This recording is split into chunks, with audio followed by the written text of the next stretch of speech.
Сәлеметсіздер ме оқушылар? Бүгін Қазақстан тарих пәнінен өтетін сабақтың тақырыбы 13-15 ғасырлардағы Қазақстанның мәдениеті. Дәптерімізді ашып, бүгінгі сабақтың тақырыбын жазып аламыз.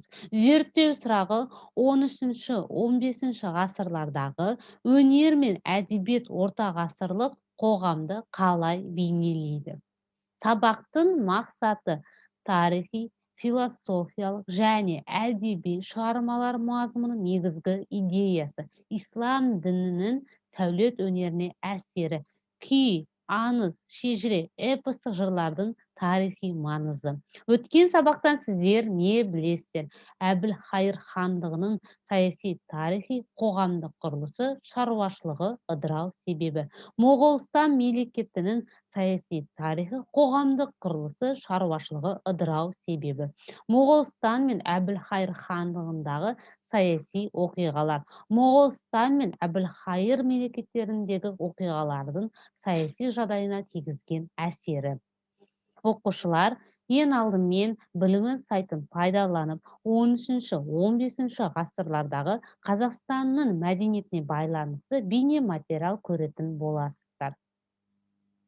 Қазақстанның аумағында орта ғасырдағы ең қуатты мемлекеттер саналған Алтын Орда мен Шағатай ұлысының пайда болуы қала мәдениетінің өркендеуіне әсер етті.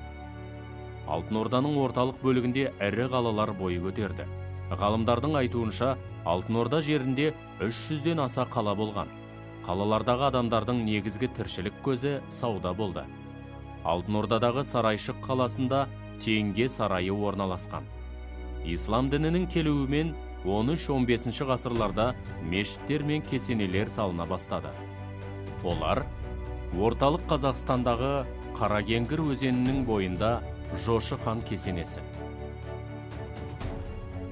Тараздағы Дәуітбек кесенесі, орталық Қазақстандағы Алаша хан кесенесі, Сығанақтағы Көк кесенесі, Әмір Темір билігі кезінде салынған Қожа Ахмет Яссауи кесенесі барша мұсылманның орталығына айналған. Тарихшы Рузбихан бұл кесене туралы дүние жүзіндегі ең ірі құрылыстың бірі.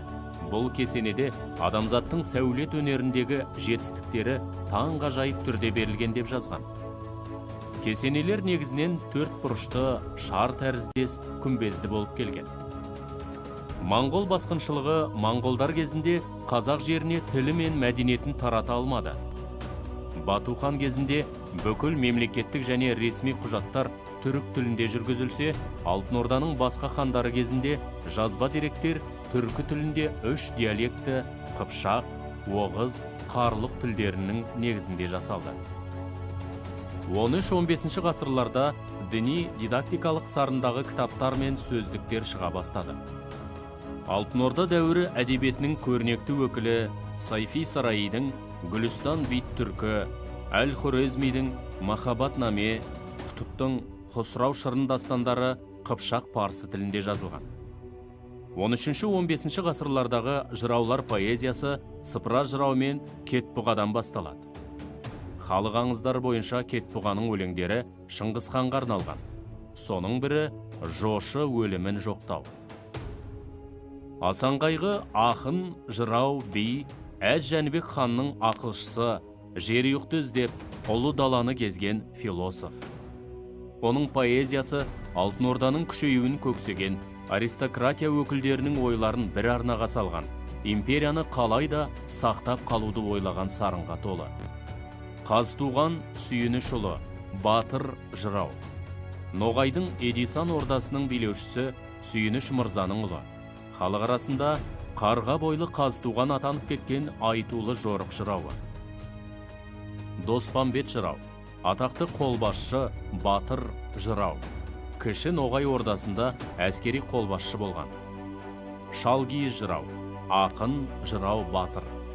Жас кезінен жауынгерлік және жыраулық өнермен даңққа бөленген.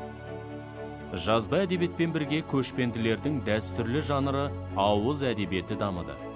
Сол кезеңгі эпостық жырларға тоқталатын болсақ, Едіге, Қобланды батыр, Ер тарғын, Алпамыс батыр, Қамбар батыр жырлары Алтын Орданың тарихын, хандардың қызметі мен батырлардың ерліктерін мадақтап жырға қосты.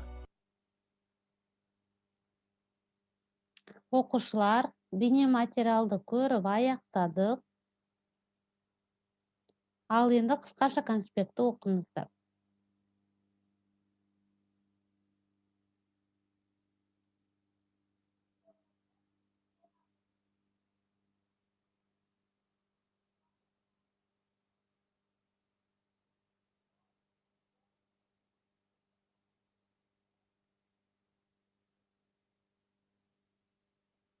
Оқушылар, келесі конспектке тоқталамыз.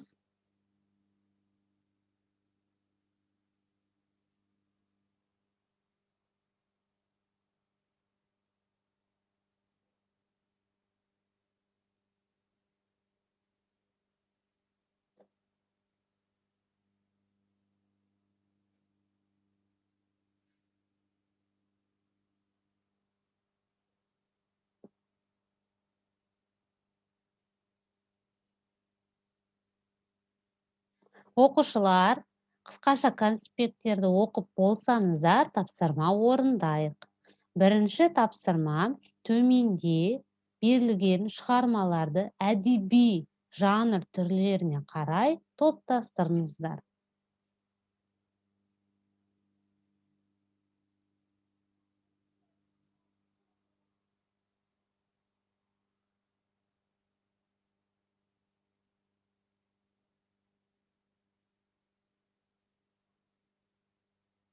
Бірінші тапсырмамызды орындап болсаңыздар, екінші тапсырмамызды орындайық. Екінші тапсырма тест, яғни оқушылар берілген сұрақтарға дұрыс жауапты таңдап орналастырамыз.